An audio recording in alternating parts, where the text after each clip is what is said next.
Bom dia, boa tarde ou boa noite, conforme a hora que me escute. Sou Joelma Pereira, pernambucana de Serra Talhada, tagarela de boca nos cotovelos e um caos humano em processo de desconstrução diário.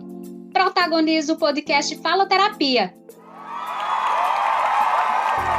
Acompanhada ou não, trarei toda terça-feira reflexões das trivialidades corriqueiras e bate-papos baseados nas vivências nesse mundo de perrengues. Aceita uma passagem para essa loucura? Vem, eu já vou te cativar.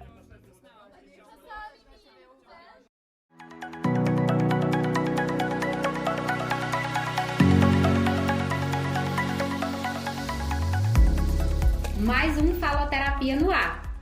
E aí, no episódio de hoje, eu pensei, repensei e até que o universo achou um jeitinho de me proporcionar um reencontro. E esse reencontro me trouxe a possibilidade de falarmos sobre terapia. E aí, fazer terapia? Quem aí já pensou em fazer ou diz não preciso, eu não quero, não acho que tem futuro? E aí é sobre isso que nós vamos falar hoje. Fazer terapia. Não preciso. Será que é bem assim? Vamos pra frente que atrás vem gente. No boca a boca, falar que vai ao psicólogo é coisa de doido. Quem nunca ouviu essa expressão? Vamos começar desconstruindo alguns estigmas por aqui, através desse podcast que é meu, que é seu, o nosso Fala Terapia. Precisamos entender que há falas e comportamentos que precisam ser mudados, deixados no passado. Concordam? Inclusive, há que ser deixado de lado preconceitos disfarçados de brincadeiras. Sabe aquelas verdades brincando? Já estão sem graça. Pois é. Para quem é novo aqui no Fala Terapia, eu gostaria de explicar que esse canal de comunicação é um podcast, até então veiculado apenas através de áudio, que busca impactar positivamente pessoas através da fala, da criação de memórias auditivas e, quem sabe até, alcançar uma mudança de opinião em relação a temas que não são novos, mas que ainda encontramos resistência social em debatê-los, ouvir e abrir espaços de diálogo em nossas vidas. Para começar o direcionamento ao tema dessa semana, eu gostaria de começar por essa frase que tanto é ouvida em rodas de conversa. Se vai ao psicólogo, é doido.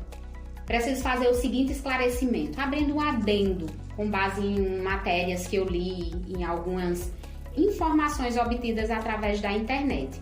Quem já ouviu falar aqui sobre a palavra capacitismo? Alguém aí? Eu acho que eu escutei um cri, cri, cri, cri. A palavra capacitismo é familiar para você? Não? Então vamos aprender juntos do que se trata.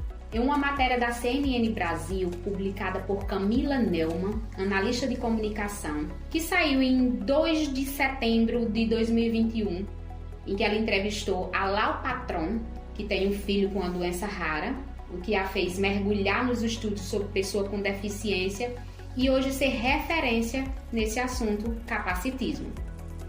A matéria, ela aborda o seguinte tema: capacitismo, entendo o que é e como evitar preconceitos disfarçados de brincadeira. E a matéria diz o seguinte: o capacitismo é a ideia de que pessoas com deficiência são inferiores àquelas sem deficiência, tratadas como anormais, incapazes, em comparação com um referencial definido como perfeito, ou seja, definir pessoas sem nenhuma deficiência como sendo as perfeitas, como sendo as ideais para a sociedade e estabelecer isso como padrão. Tem que ser assim.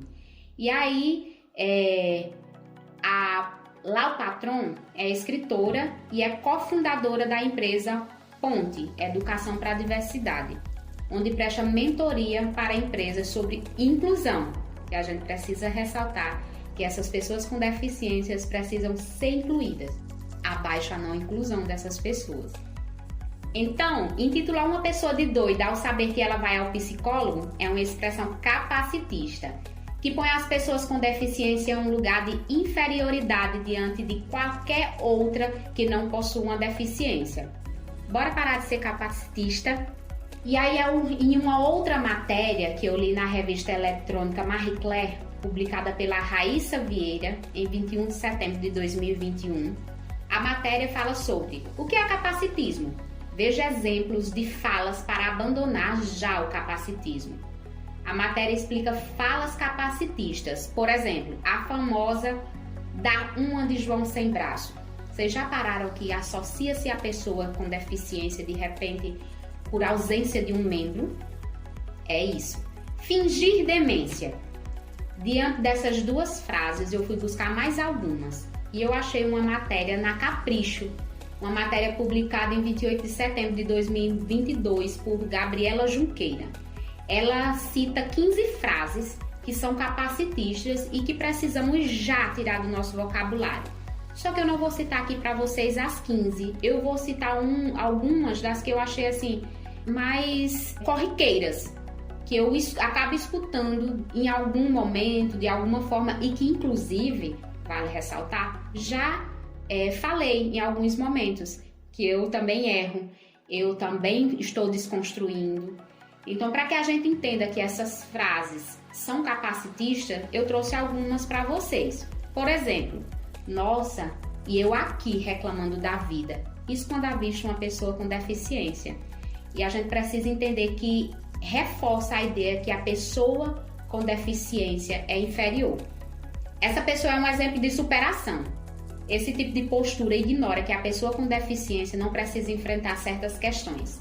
Se existisse investimento nos espaços públicos para que esses fossem acessíveis a todos, não apenas para os corpos que não são considerados dentro do padrão, seria tudo mais fácil. Então, essa expressão precisa ser abandonada também. E aí temos que lembrar de agradecer a Deus. Quem nunca falou, ao olhar, de repente, eu vou citar meu exemplo como mãe. Olho para minha filha que nunca foi diagnosticada com nenhuma deficiência e eu olho assim, eu tenho que agradecer a Deus sempre. É um outro tipo de frase que reforça a ideia de que a pessoa com deficiência precisa mudar ou tem algo a ser corrigido. E não é bem assim. Outra coisa também, que coitadinho, ele tem deficiência. Pessoas com deficiência não devem ser tratados como coitados. Tá ok, pessoa? E aí outra coisa, que essa eu escuto assim em muitos ambientes e é ainda mais corriqueira. Que mancada! Essa frase reforça preconceitos contra a pessoa com deficiência física. E aí, depois de ler essas matérias, eu me dei conta do quanto eu preciso abandonar muitas palavras que ainda existem no meu vocabulário. Joelma Pereira também está em processo de desconstrução. E aí, nesse processo de desconstrução diário e da busca pelo autoconhecimento, entra a terapia, o tema de hoje. Eu tenho sede de me conhecer, em aprender, em evoluir, por isso eu faço terapia. E digo que é uma das muitas das boas escolhas que eu faço por mim e pela minha vida. E aí me veio a oportunidade de falar sobre esse tema que ainda é um tabu nos dias de hoje. Dizer que faz ou que vai fazer terapia é motivo de espanto para muita gente. É notório nas feições de quem escuta a afirmativa. Imagina. Vamos aqui supor que de repente é um homem que fala assim, eu faço terapia, ou então eu vou fazer terapia. Aí põe aí mais umas toneladas de espanto na cara de quem escutar. Nesse episódio abordaremos a temática fazer terapia, não preciso. E eu não estou só, estou com uma profissional. Lu, por gentileza se apresente. Fique à vontade nesse espaço que é o Faloterapia, que está sendo construído pedrinha por pedrinha, eu estou subindo degrau por degrau e lhe agradeço desde já por ter aceitado o convite. Muito obrigada, fique à vontade. Joelma, primeiramente eu quero lhe agradecer tanto por esse reencontro, né, quanto por essa oportunidade também de estar aqui com você, de fazer parte dessa construção com essas pedrinhas, até que você chegue até lá. Amém. Mas então, eu sou Lucineide Soares dos Santos, psicóloga, né? Tenho como CRP 0225921, esse é o meu número, e atuo dentro da área sistêmica familiar, né? Que foi a área que eu atuei na clínica escola quando estava no estágio, e aí continuei no consultório com ela também, além de pegar carona nas outras abordagens. Mas, voltando à minha apresentação, é isso, né? Já estou atuando como profissional já tem um tempinho, não muito, mas já tem um tempinho, já tem uma bagagem que já dá pra dizer assim, cheguei lá. Que bom, eu fico feliz em saber disso. E aí, Lu, trazendo aqui para nossa realidade, eu sempre gosto de trazer as informações e os temas do Faloterapia bem próximo do que é a nossa realidade. E aí, eu irei falar aqui nesse espaço juntamente com você sobre vários assuntos que vão vir em forma de perguntas para que a gente possa refletir e deixar reflexões para quem vai nos escutar aqui através do Faloterapia. E aí eu quero começar com a pergunta de que o que é um psicólogo? Você começou já falando que tem um CRP, não é isso? Seria bom você dizer o que é o CRP, né? E na sequência você nos dizer o que é um psicólogo, que é um profissional de psicologia. Pronto, o CRP, que a gente chama, é uma inscrição no Conselho Federal de Psicologia que a gente tem. Cada profissional que está atuando precisa ter essa numeração, porque a gente precisa do consultório, de qualquer atendimento que a gente fizer, a gente precisa estar em comunhão com esse órgão, que é ele que nos protege de algo e que nos dá a possibilidade de consultas sobre algo que a gente não esteja ali compreendendo. Isso. Faz uma troca com a gente profissionalmente, né? Então ele é muito importante, a gente precisa estar em comunhão com ele, porque regulamentado. Regulamentada, porque é onde nos resguarda e onde resguarda o paciente também. Isso então, é muito importante, o resguardo ao paciente, Lu. Justamente. Lá na frente a gente vai falar sobre isso também. Certo, vamos lá. Então, Lu, por gentileza, fala o que é o psicólogo. Que bom que você me fez essa pergunta. Porque geralmente as pessoas acham que o psicólogo, ele é um profissional que fica apenas ali escutando o que você vai falar. E na verdade o psicólogo, ele é um ser humano também. Ele é uma pessoa que está ali para escutar o que você vai falar e para junto com você encontrar algo ou respostas que você tenha ali dúvida ou queira ali auto se descobrir. Isso é muito interessante. Esse processo da autodescoberta através da terapia e como é a mediação profissional para que chegue até isso. Eu já falei para você antes de iniciarmos a gravação e eu quero deixar bem claro aqui que eu sou defensora. Eu faço terapia, eu defendo a terapia e eu até brinco. Tem duas coisas que se eu pudesse eu daria de presente, principalmente às mulheres, que é uma máquina de lavar e a possibilidade de fazer terapia. As donas de casa, as mulheres, vocês vão entender isso. E não tenho dúvida que eu não estou falando aqui uma piada interna sem noção, mas assim, se eu pudesse eu faria essas duas coisas pelas mulheres. E aí, Lu, obrigada pelo esclarecimento sobre o que é o psicólogo. A gente precisa adentrar nesse assunto com as pessoas seguindo uma sequência lógica da nossa conversa. E aí, para atuar como psicólogo, há que ser regulamentado, como você falou. Você já respondeu uma das perguntas que eu faria para você. Mas aí a gente vai para a próxima. E o que é a psicoterapia? O que é esse seu trabalho como psicóloga? Pronto, antes da gente ir para a próxima, como você mesmo falou, eu não vou deixar você pular. Certo. Porque ainda existe algo que a gente precisa falar. Ok. Né? Saindo da faculdade, prontinha para trabalhar, sim, a gente precisa se capacitar. Né? Terminou a graduação, a gente precisa buscar mais conhecimentos, que a graduação nem sempre vai lhe deixar 100%. Exatamente. Mas aí, para você adquirir experiências, você vai buscar, você vai fazer graduação em pós-graduação, mestrado, doutorado, capacitação, cursos. Sim. Né? Então, assim, Verdade. chegou um paciente, você tem que estudar aquele paciente, a questão daquele paciente, junto com um conhecimento que você não pode ser só seu. Você tem que pegar o conhecimento cientificamente. Exato. Então, tem que ter essa junção, tem que ter essa responsabilidade de estar sempre estudando, buscando, para que a gente não possa deixar aquele cliente ali dizer não consegui. Né? Existem casos de realmente não conseguir, mas aí já é um processo da pessoa mesmo, quando ela decide não querer. Né? E aí é um direito dela também. Também. A gente precisa dizer. E você falou isso e aí me abriu a possibilidade de comentar. A ideia aqui não é converter ninguém que tem que fazer terapia, não. É um processo de cada um, é uma decisão de cada um. Justamente. Mas eu digo uma coisa, a partir do momento que você tomar a decisão de fazer terapia, dificilmente você vai querer parar. Dificilmente vai querer parar. E aí, Lu, você pode adentrar agora, falar sobre o que é a psicoterapia, que trabalho é esse? Pronto, então a psicoterapia, pra gente pegar um ganchinho falando do outro, Sim. Né? Como você mesmo disse, a gente não tá obrigando, mas a gente tá deixando aqui algo para que você reflita.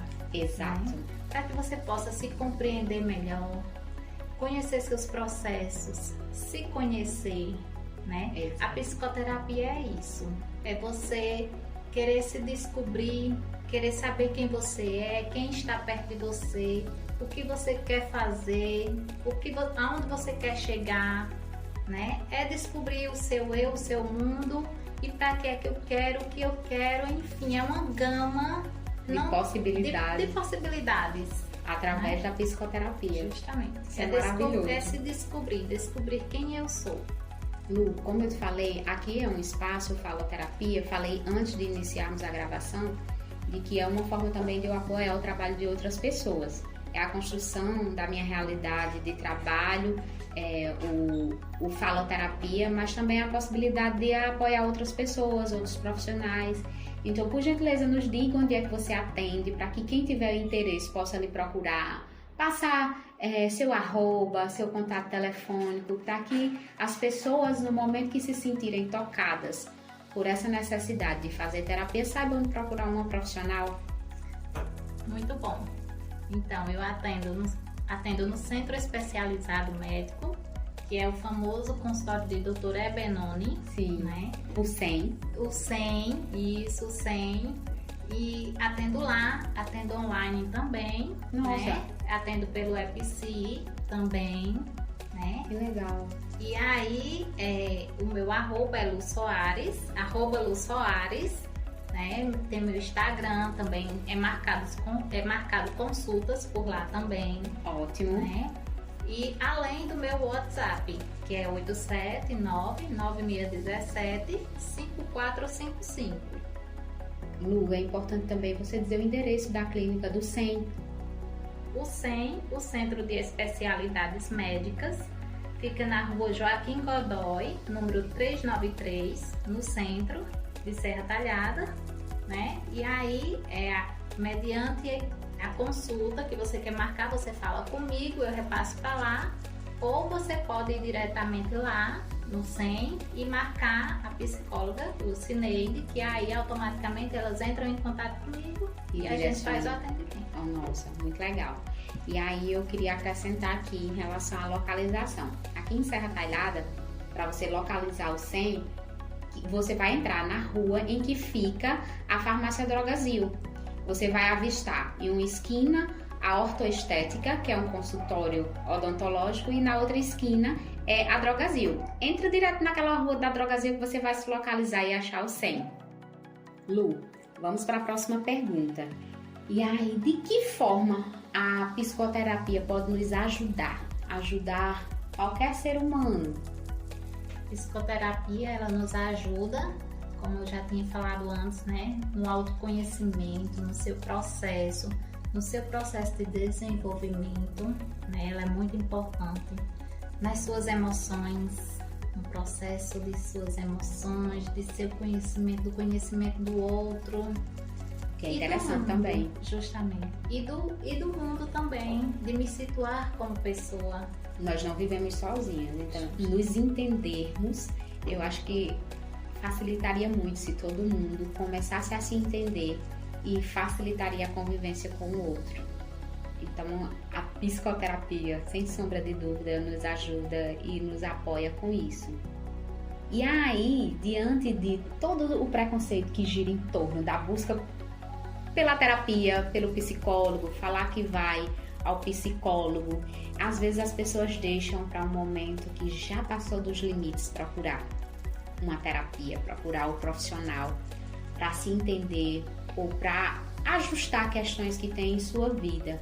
E aí eu lhe pergunto, qual é o melhor momento? Quando procurar a psicoterapia? Essa é uma pergunta maravilhosa, porque as pessoas, por não conhecerem tão a fundo o processo de psicoterapia, já deixa para procurar quando estão com alguns sintomas ou quando estão prevendo que algo ali não está bem. Né? Tem essa previsão com sintomas já, né? Então, eu informo aqui que a psicoterapia, ela não é só um processo que já aconteceu, né? Ela é um processo que é como se fosse uma prevenção, né? Ela pode ser uma prevenção. Sim. E ela atua também quando já aconteceu, né? Que aí são os casos que a gente já chega no consultório, que já vem aquelas demandas. Então, ressaltando, a psicoterapia, ela não só é um processo para quando você já adoeceu. Ela é um processo que ela pode ser uma prevenção. A gente tem muitos exemplos, como a educação sexual, que hoje precisa muito nas escolas, né? Os adolescentes e as crianças, como uma forma de se proteger de muitas... Até de violência. De muitas violências. Essa é a questão colocada, né? Porque assim, quando a criança ela entende que aquilo não é um toque legal para ela, né? Ela automaticamente vai saber que está sendo abusada. Exato. E aí é a essencialidade da psicoterapia, do ensinamento da educação sexual. Muito legal, Lu. Isso é muito interessante falar, porque ainda é um tabu e existe um trava muito grande, uma má interpretação em torno do ensinamento da sexualidade. Então, nos conhecer, mais uma vez voltando, né, para o que é a psicoterapia, nos conhecer. Conhecer não só a nossa mente, mas conhecer o nosso corpo também. E aí, nesse conhecimento, pode nos prevenir do adoecimento mental. Isso. Então, essa é uma questão que a gente precisa entender, que há prevenção também para o adoecimento mental. Justamente. Nós falamos aqui do adoecimento da mente, mas aí você trazer a psicoterapia para a área da educação, desenvolvimento pessoal, nossa, é extremamente louvável essa sua fala. Nós precisamos deixar isso registrado, porque o trabalho preventivo é se preparar para qualquer que seja o concurso, né, a seleção. A gente precisa também estar com a cabeça boa. Se souber tudo na ponta da língua, tiver o conhecimento de todas as áreas que o Enem exige que o candidato saiba, mas se tiver com a cabecinha bagunçada, se não tiver preparado emocionalmente, dá tilt. Então, bora lá, pessoas, vamos enxergar a terapia com outros olhos. E Lu, esse enxergar com outros olhos, nós sabemos que existe um preconceito em relação a fazer a terapia. Desde o início a gente vem reforçando isso. E aí pessoas são classificadas como doidos, né? Uma palavra capacitista, que é coisa de rico com chilique, pessoas com frescura. Isso é falta de ocupação. Se fosse ocupar, não precisa procurar um psicólogo. Por isso que é ruim da cabeça, vá se ocupar. Então são frases, muitas vezes faladas em tom de brincadeira, que são aquelas verdades brincando, que fala muito mais de quem fala essas frases, essas palavras, do que mesmo sobre a pessoa que procura a terapia. Então, o universo de atuação da psicologia é bem amplo. Hoje em dia eu sei que há vários tipos de abordagem. Isso só foi possível que eu soubesse quando eu iniciei o meu processo terapêutico, que eu amo e como eu me conheci, como eu me melhorei como pessoa, como ser humano, como mãe, como esposa, como pessoa integrante da sociedade. E ainda estou melhorando, isso não acaba. Enquanto há vida, há possibilidade de se melhorar. E aí você pode, por gentileza, nos esclarecer seu tipo de abordagem, a abordagem que você utiliza enquanto psicóloga.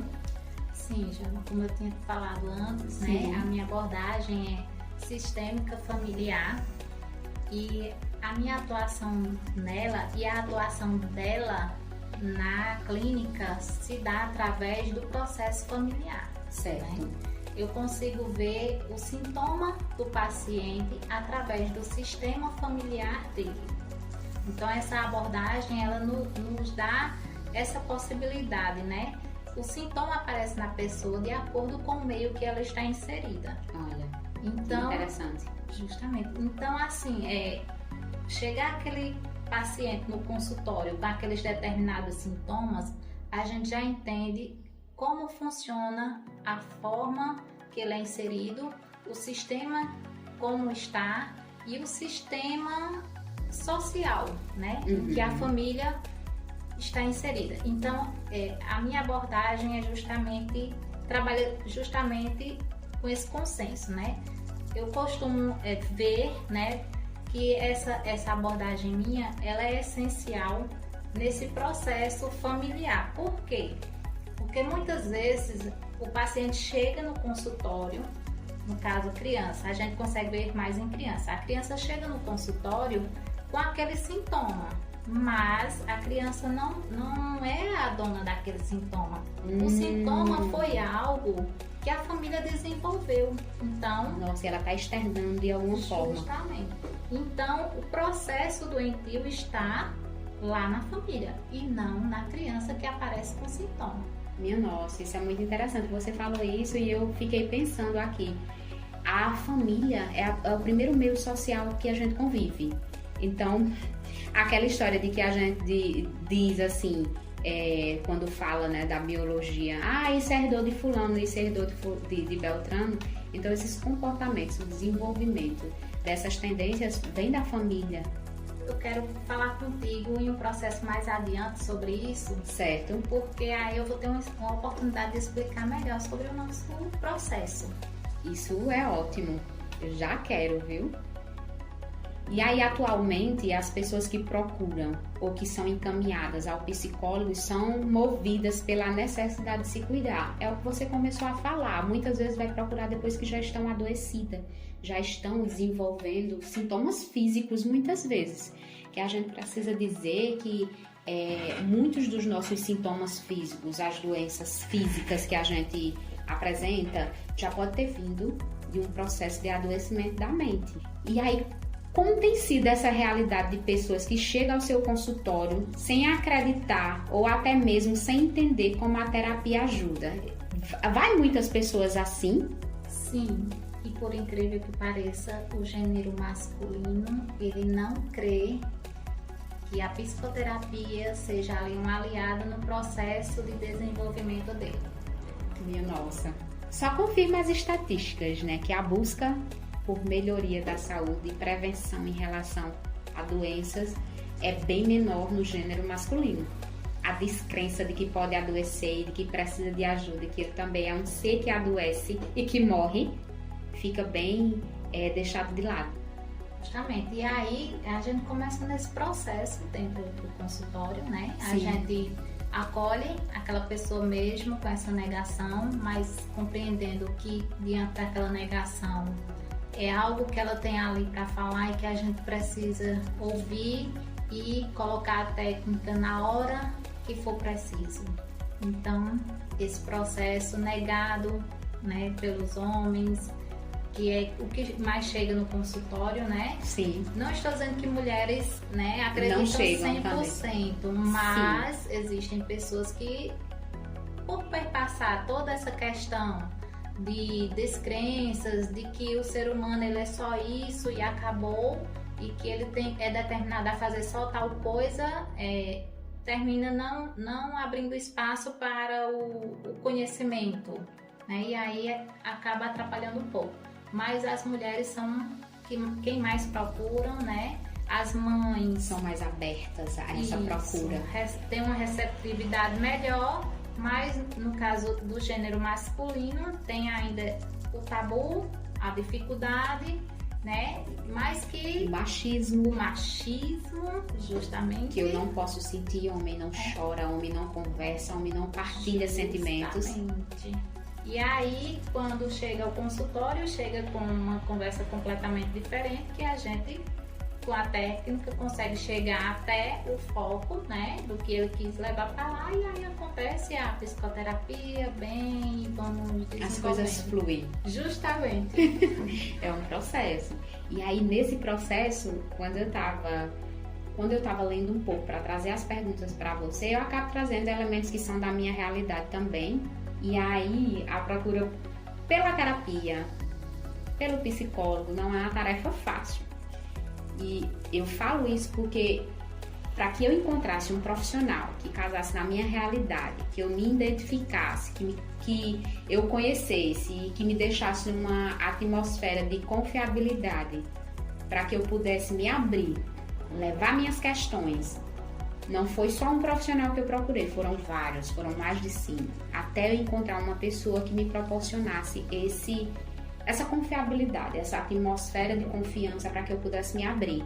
Porque são sentimentos muito íntimos, são questões muito íntimas e que muitas vezes nos colocam numa insegurança de partilhar com um profissional. Então, é comum pacientes levar um tempo para encontrar o profissional que se encaixe nas suas expectativas e que venha a confiar nesse psicólogo. Sim, é bem comum pela questão do vínculo, né? A gente chama isso de vínculo. O vínculo ali, ele é estabelecido diante da primeira consulta, da segunda ou até mesmo da terceira sessão. Por diante, não é na primeira. Não é na primeira, não é na segunda. É quando você entende que aquele profissional, você tem aquela segurança, aquela confiabilidade. Você vai poder dizer algo que você jamais diria a alguém e que vai permanecer ali. Exatamente. Aí começa a construção do vínculo. Justamente. Quando começa essa construção do vínculo, as sessões vão sendo seguidas. Quando não tem essa construção de vínculo, automaticamente ou o paciente não retorna mais, né? Uma decisão dele. Primeiro sinal, não vem mais, não vou mais. Não gostei. Não gostei, eu acho que eu vou procurar outra pessoa, e aí fica com ele essa decisão também, né? Porque é um processo ali para que ele se adapte. Se ele não conseguiu, ele não vai conseguir fazer até a psicoterapia que tem que ser feita. Então, exatamente. É um processo que tem que ser vinculado, conversado, entendido, compreendido e aceito. E cada um no seu tempo. Lu, falando algo aqui, nem tá no nosso roteiro, mas eu acho que é importante falar isso, que muitas vezes vai uma pessoa, eu já ouvi pessoas muito próximas a mim falar, eu fui num psicólogo, mas eu não gostei não, ela não é boa não, só foi uma consulta. Aí, ele não é um bom profissional não, ou ela não é uma boa profissional, eu não vou mais não, isso não tem futuro não. Esse negócio de psicólogo, e aí é onde está a questão. Hoje, depois de ter passado por vários profissionais e encontrar uma pessoa que eu confiasse, que eu construísse esse vínculo com esse profissional, levou um tempo. Mas as pessoas têm que entender que não é o profissional só, único, puramente, não. É você, é o seu processo. Muitas vezes você, inclusive, vai procurar o profissional de psicologia para fazer uma psicoterapia, mas você não está preparado, você vai em negação, que foi uma palavra que você utilizou que eu gravei aqui, você está em negação, que aquilo pode lhe ajudar. Então, já vi muito isso acontecer. Então, fica o profissional como um mau profissional na boca daquela pessoa que só foi uma sessão. Então, Joana, é muito bom você ter falado nesse assunto, porque as pessoas, elas não querem falar da dor delas. Não. É difícil para elas falarem dos seus demônios, de como são situadas, né? Os meus demônios, as minhas dores, os meus segredos, as minhas sombras. Então, assim, é um processo muito difícil. Exato. E para que ele chegue lá e venha ali falar, chegar a tocar naquele assunto, é um processo que tem que ser construído. Quando não consegue essa construção, existe uma frustração. Existe. E que essa frustração não é apenas do cliente, é do profissional também. Mas a gente entende, nós profissionais entendemos que ali é um processo daquela pessoa que está tentando se adaptar. Exato. Então, para a gente também é uma perda, né? Sim. Porque não pode ajudar aquele paciente. Mas a gente sabe também que é um ganho, porque ele está tentando se encontrar. Né? Então, por mais que ele saia falando, olha, não presta, eu não gostei, a gente fez o papel da gente. Mas a gente entendeu também que ele está se situando. Então, assim, não existe esse profissional que seja ruim ao máximo. Todo mundo tem seus defeitos, suas qualidades. Profissionais erram também. Também, a gente né? precisa, somos A gente, humanos, vocês são humanos. Somos humanos. E estamos ali entregando técnicas, né? E diante dessas técnicas, às vezes acontece sim algum erro, mas é reparado, é punido, né? É visto, é revisto, tudo com muita responsabilidade. Isso é extremamente importante de ser falado, minha gente. Porque aí eu trago outra questão minha também. Quando eu comecei a ir à psicóloga, foi uma mulher, depois de ter passado por algumas com quem eu não me identifiquei, e a que eu me identifiquei, que eu me senti acolhida, eu percebi como também era uma questão minha, não era das profissionais. Eu precisava estar preparada para buscar o profissional. E eu já fui com alguns sintomas. Mas que bom que vocês existem, que as técnicas existem e estão aí sendo aplicadas. Basta a gente se abrir para essa possibilidade. Justamente. É o sonho de toda mãe e pai possibilitar uma atividade que promova qualidade de vida e bem-estar ao seu filho. Foi pensando em atender às expectativas e desejos desses pais que a Movimento Espaço de Balé chegou em Serra Talhada. O balé é uma dança que propõe desenvolver no aluno boas noções de musicalidade, flexibilidade, força, preparo físico, coordenação motora, agilidade e muita consciência corporal. O espaço de balé que você precisa para a sua filha, seu filho ou para você. Sim, há turmas para adultos também. Nunca é tarde para movimentar-se na Movimento Espaço de Balé. Procure a Patrícia Cardoso no seu espaço de balé localizado na Avenida João Kerley, 2657, Ipicep, Serra Talhada, Pernambuco. Ou pelo telefone 879-9961-2814. Movimento Espaço de Balé.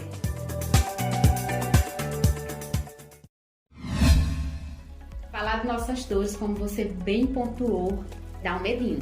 As nossas angústias, muitas vezes são assuntos muito íntimos e é algo bem delicado. E há pessoas que nunca se abrem para isso, mas eu acredito que seja importante falar do sigilo profissional em relação ao atendimento e às confidências trazidas no consultório.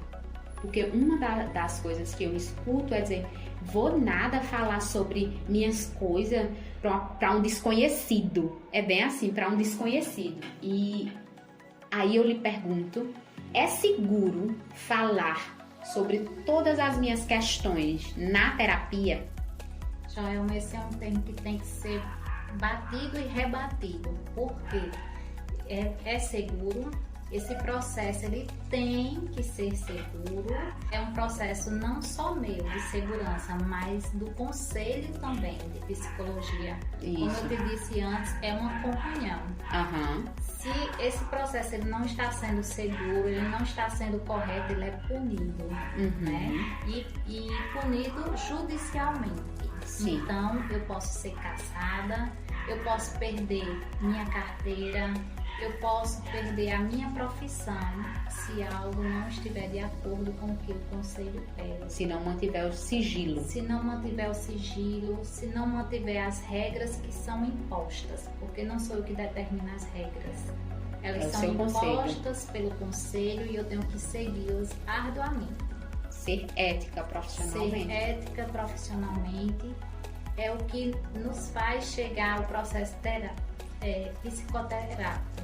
É o que nos faz chegar lá concluir uma psicoterapia. Exatamente, porque se de repente, vou falar assim no popular, vazar uma informação pode interferir negativamente no processo terapêutico da pessoa. Justamente. Perder a confiança, o vínculo que criou com o profissional. Justamente, e não só isso.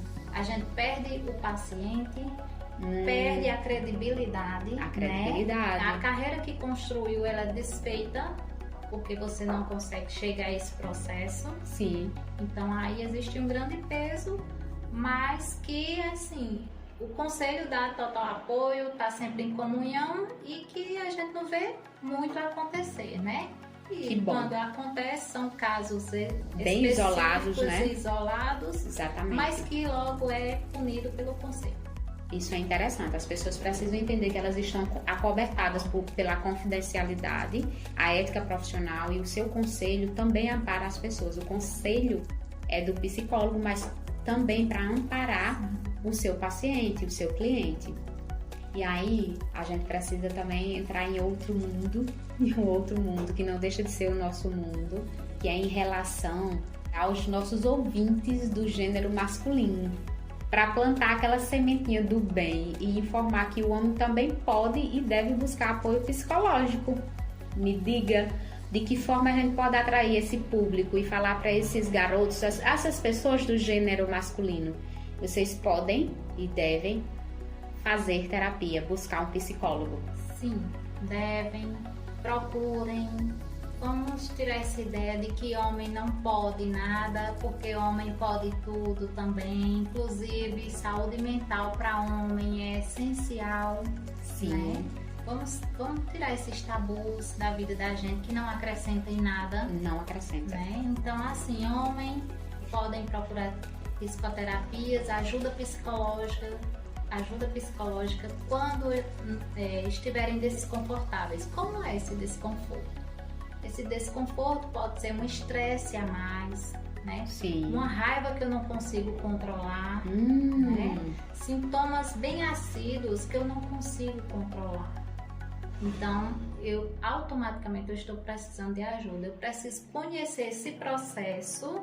O que me leva a agir dessa forma. Porque eu não consigo aceitar um não, porque eu não consigo perder, porque eu não consigo compreender aquela questão. Né? Todos esses processos, eles precisam ser vistos.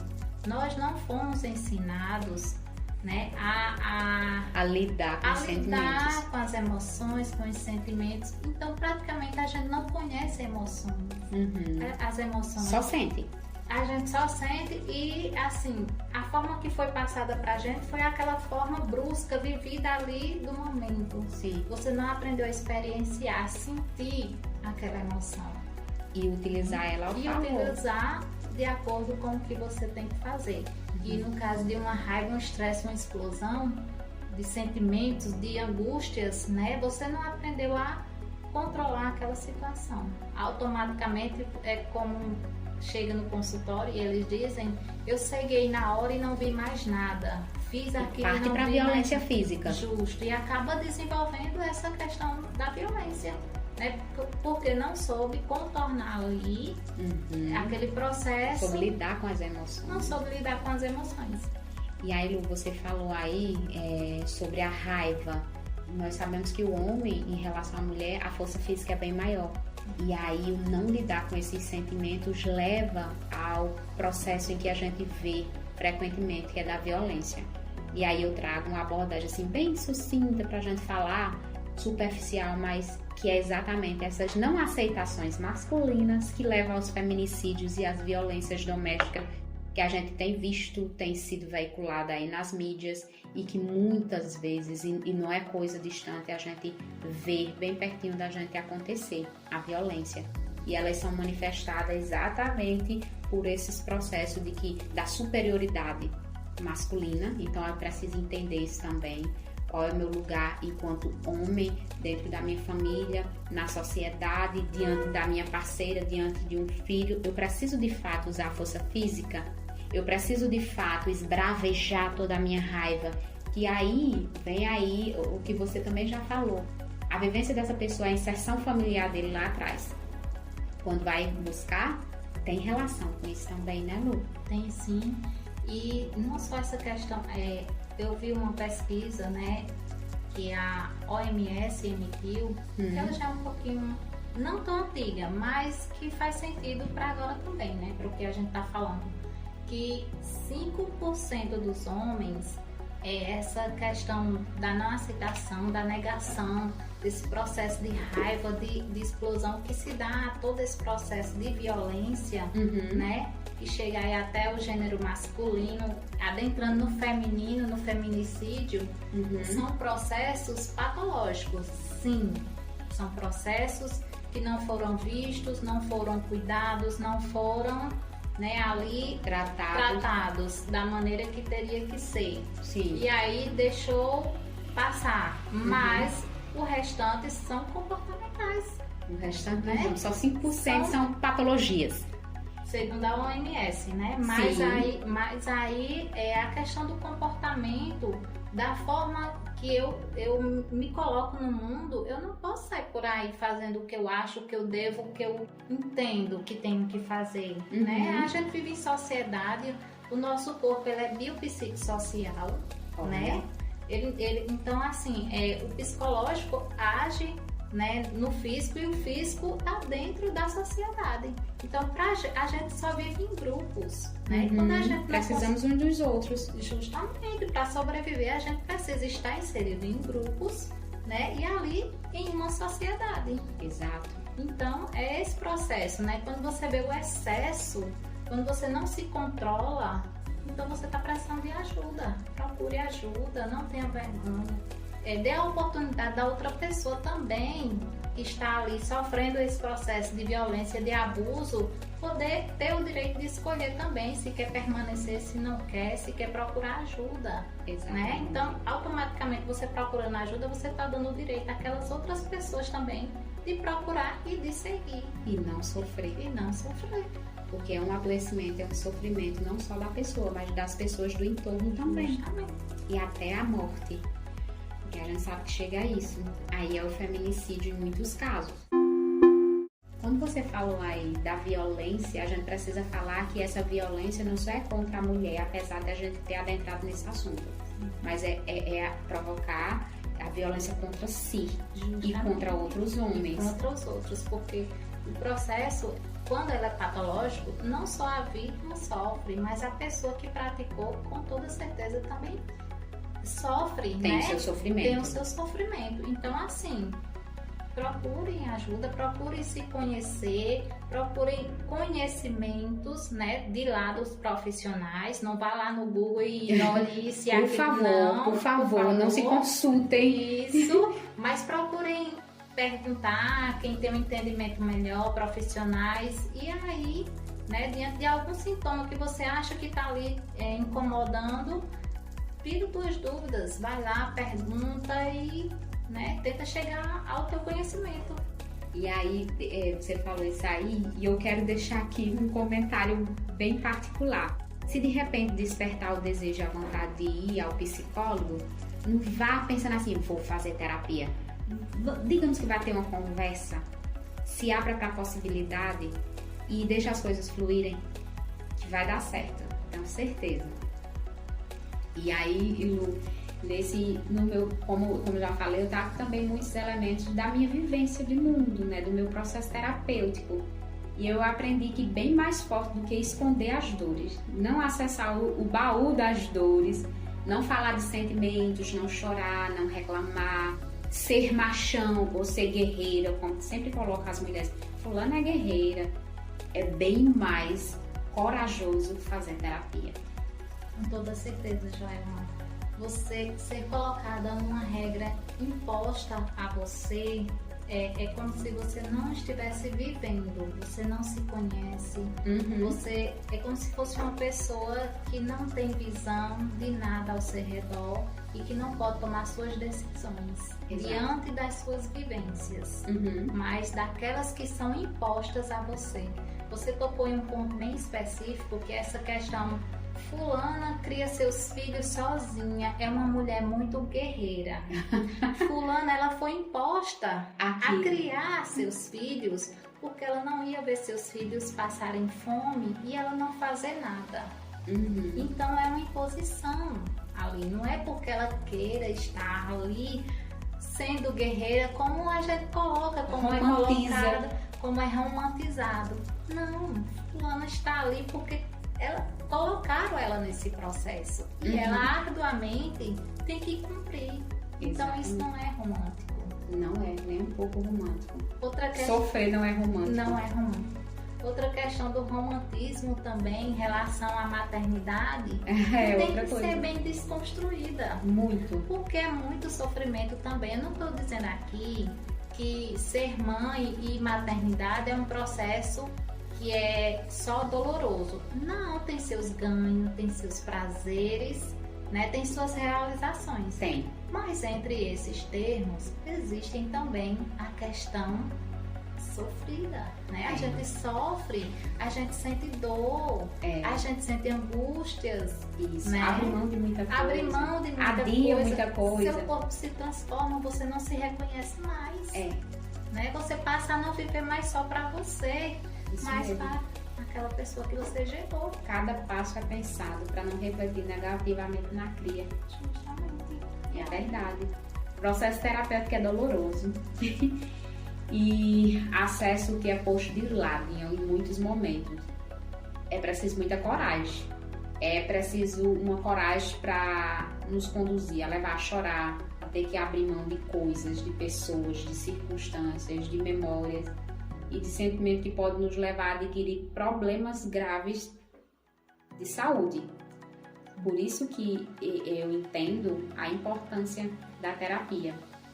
E o que é que você diz sobre isso? Sobre essas dores que precisam ser trabalhadas, essas angústias, esses sentimentos, esses comportamentos ou não comportamentos? Porque existem pessoas que de repente gostariam de ser de uma forma e não conseguem porque foram postas obrigatoriamente a estar e a ser algo que elas não gostariam de ser. Então, João, é essa questão, né, da psicoterapia.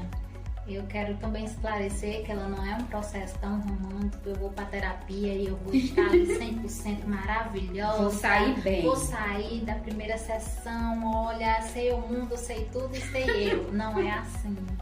Não é. Não é. Ele é um processo de construção, como eu já tinha falado antes, né? Você vai um dia, deixa sua dor, você vai ali querendo uma resposta, mas automaticamente essa resposta é sua. É só você que tem essa resposta. E aí a gente auxilia na condução para que você chegue até lá. Exatamente. Né? Então, assim, não é um processo tão romântico. Não mas é um processo essencial para que você chegue lá. O autoconhecimento é muito doloroso. E eu tô lhe ouvindo falar e eu tô aqui rindo porque tá me passando aqui pela cabeça outra coisa. Eu não conto as vezes que eu entrei na terapia sorrindo, quando aquela pergunta que sempre é feita: como foi sua semana? Até chegar na terapia tinha sido maravilhosa. Quando eu comecei a analisar a minha semana e a me lembrar de certas situações que eu tinha passado, aí é que vem o desmoronar no choro. E aí esse desmoronar no choro, eu me lembro que tem um tempo, né, que passa na terapia. É até 1 hora, Lu? Ou é menos que isso? Depende, né, do acordo que foi feito com o cliente. As minhas sessões, ela tem uma duração de 50 minutos. Certo. E aí eu passava pela terapia, eu passei em 2 circunstâncias, que era até 50 minutos e depois foi para 30 minutos. Houve uma redução. Por qual razão, né? Uma vez eu fiz particular, então eu tinha esse acordo de 50 minutos. Teve um período que eu fiz por plano de saúde, então eu reduzia muito por várias questões. A gente sabe que os planos de saúde pagam abaixo do que o profissional merece ser pago, e não só merece, deve ser pago. Então acaba reduzindo. Isso é uma forma deles conseguirem fazer o atendimento sem perder a qualidade também. A gente precisa ressaltar. Então nessa meia hora eu precisava cadenciar tudo para que eu não saísse chorando do consultório. E isso era uma questão da minha cabeça, até que um dia que eu abri para minha psicóloga e falei, eu digo, nossa, eu fico com medo de falar sobre certos assuntos quando tá faltando só 5 minutos, porque senão eu vou chorar. E aí muitas vezes eu saí chorando. Que choro maravilhoso foi. porque foram nesses choros, nesses momentos em que eu toquei nessas feridas, que eu mudei muito. E que se ainda não houve mudança em alguns aspectos, mas eu sei que eu tô no caminho porque eu descobri o que me provocava aquela dor. Então, isso pra mim é gratificante demais. E aí, mais uma vez, né, trazendo essa questão das emoções. Falar das emoções dá um trava, traz um trava. E aí, como é possível? Só, assim, obviamente que eu sei que esse é um processo terapêutico, mas se você puder pontuar aqui, como é possível estimular o paciente a se abrir e falar sobre suas dores, fique à vontade. Joelma, para a gente falar sobre isso bem assíduo mesmo, a gente precisa ir até a sessão, né? Eu não posso usar técnicas aqui fora do consultório. Exato. Por uma questão ética, né? Mas assim, o processo do autoconhecimento, do conhecimento das suas emoções, né? A condução das suas emoções, ela se dá a partir do momento que você se enxerga como pessoa, né? Então assim, olha, muitas vezes as pessoas dizem, eu vou mudar de tal forma, né? E ali eles estão entendendo que precisa fazer de uma outra forma para que se reconheça e que dê certo aquele trajeto. E assim no consultório, são as emoções da gente.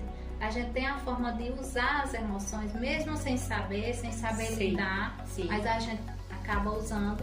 E no processo de psicoterapia, a gente consegue usar técnicas que cheguem até aquela determinada emoção, que venha aquele controle, a forma que pode ser usada aqui, que não pode, que me desenvolva, que me faça seguir, enfim, né? A gente consegue fazer com que o paciente ele descubra e use de forma adequada aquela emoção, aquele sentimento, enfim. Verdade. Isso é muito legal.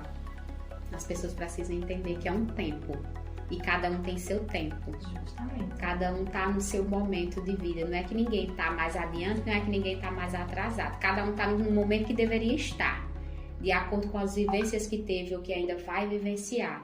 Então, paciência com vocês também. Sejam carinhosos. Justamente. Sejam carinhosos. Desenvolvam os seus processos de acordo com os seus conhecimentos, com o meio que vocês estão inseridos, mas também não deixem adormecer, né? Algo que está ali incomodando, que eu não estou me sentindo bem, eu tenho que procurar saber o que é e saber a forma melhor de agir com aquilo.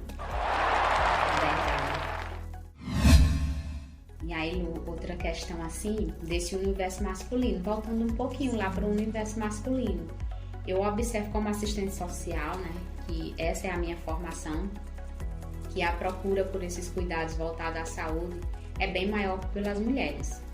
E essa procura pelas mulheres é benéfica, a gente não pode desmerecer isso, faz muito bem pra gente.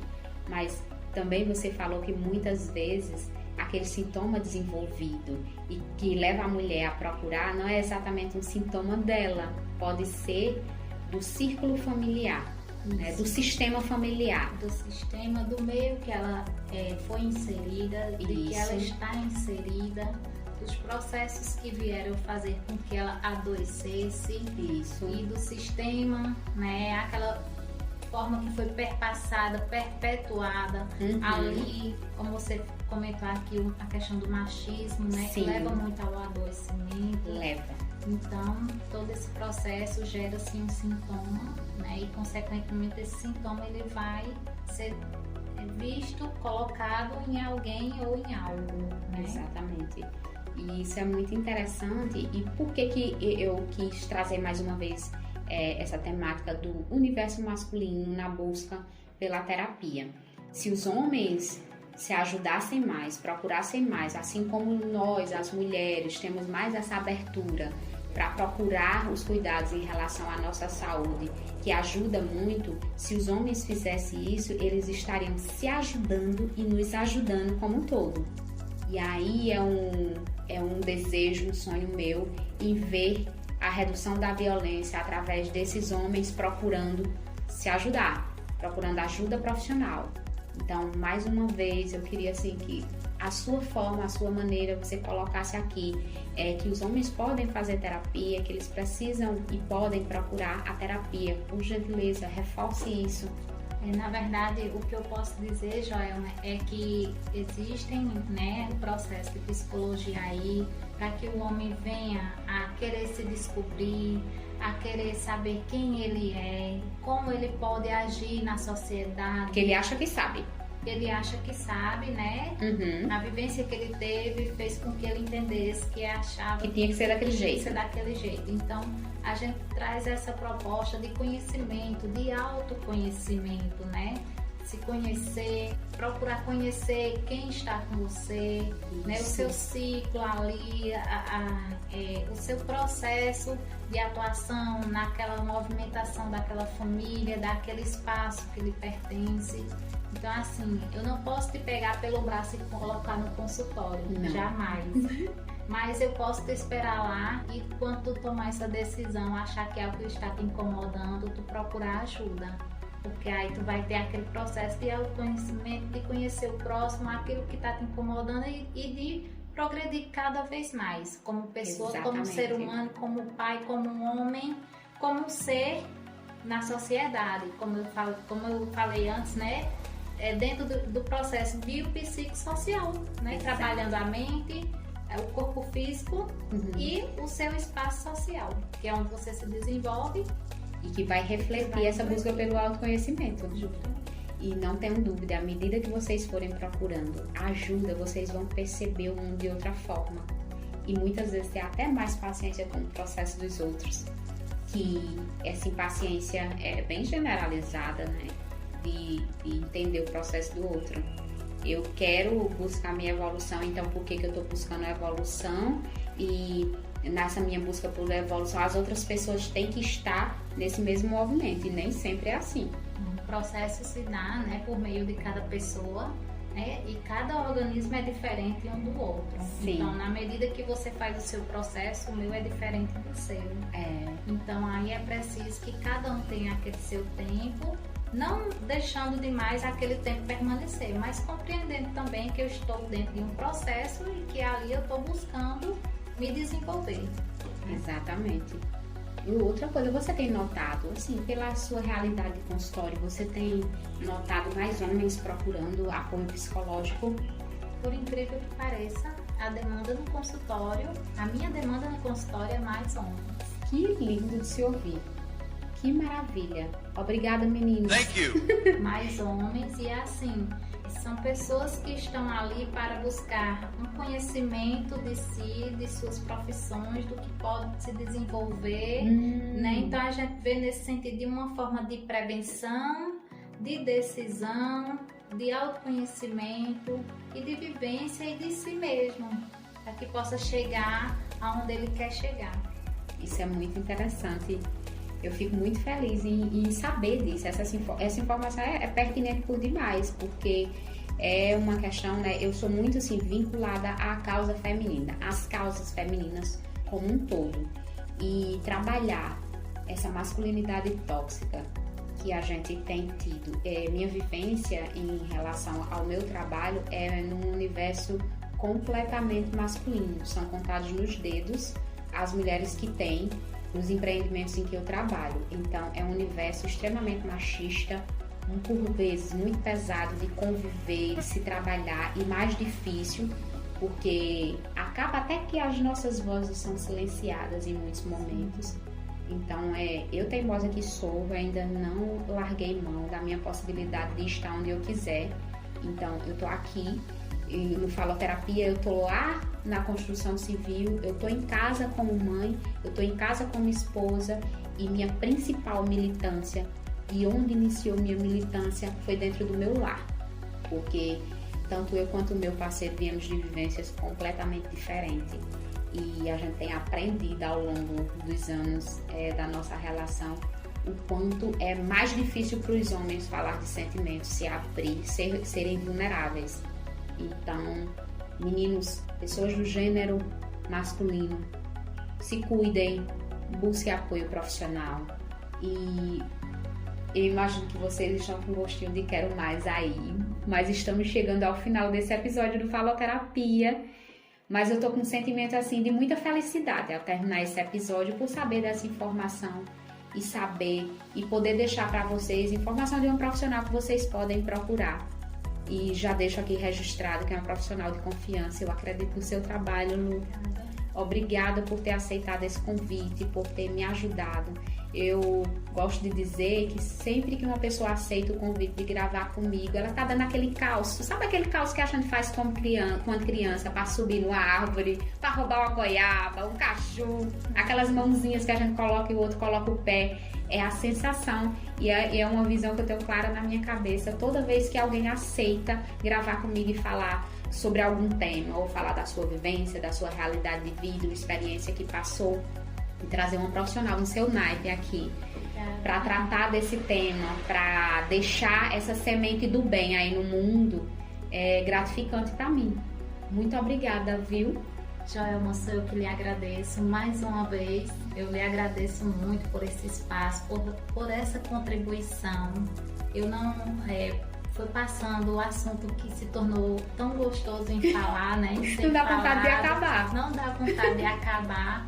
Mas também eu esqueci de dizer que as minhas especialidades, né?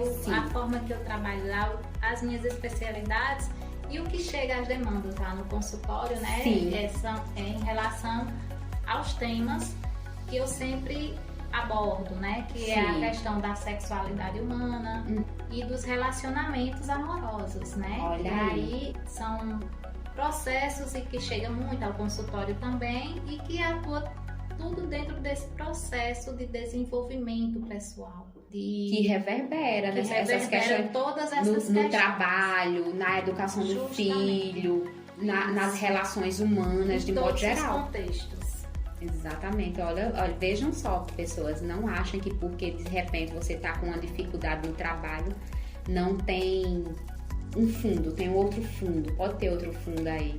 Sim, porque como foi bem falado aqui, né, a gente é um corpo, é um físico e é também um social. Então, assim, essa questão do relacionamento com o outro, ela tem total influência sobre você em tudo. Então, verdade. Como a gente vive em sociedade, a gente vive em grupo e a gente se relaciona. Então, não tem como não interferir. Como eu falei, não dá vontade de parar de falar. E aí, muitas vezes, eu já escutei muito e, assim, eu admiro quem consegue fazer isso, porque até hoje eu não consegui. De repente, está com um problema, um exemplo, está com um problema familiar e ir para o trabalho e me desvencilhar daquela questão familiar e trabalhar plenamente e produzir 100%. Não existe isso. Não existe, tem que ser organizado. E eu acho linda essa romantização, só que não, Só que não. Então a gente precisa entender que são elos. A família, o trabalho, a relação social, a relação no trânsito, né? Em todos os sentidos estão vinculados. Não tem como desvincular. Não tem como ser a Joelma assistente social e a Joelma mãe ou a Joelma esposa só, não. Tá tudo atrelado em algum momento e isso vai reverberar, vai sair em algum momento e de alguma forma. Então, cuidem-se todos vocês e principalmente os meninos, se cuidem, se abram para a possibilidade de se conhecer, de se melhorar e transformar esse mundo nosso que precisa que nós abandonemos padrões e que adotemos outras posturas para melhorar o nosso entorno como um todo. E nós ficamos por aqui. Eu agradeço mais uma vez a você que escuta o Faloterapia. Eu deixo um forte abraço. Fiquem bem, fiquem em paz, fiquem com Deus e busquem ajudas profissionais. Beijo grande no coração de cada um de vocês. Lu, mais uma vez, obrigada. Quem agradece sou eu, né? O espaço, como eu já falei, a esse retorno dessa amizade que a gente tinha antes, dessa infância vivida. Exatamente. Né? Então a gente reviveu tudo aqui de novo, só que de forma adulta. Exatamente. Então, meu muito obrigado por esse espaço, por esses momentos. Um beijo e um abraço.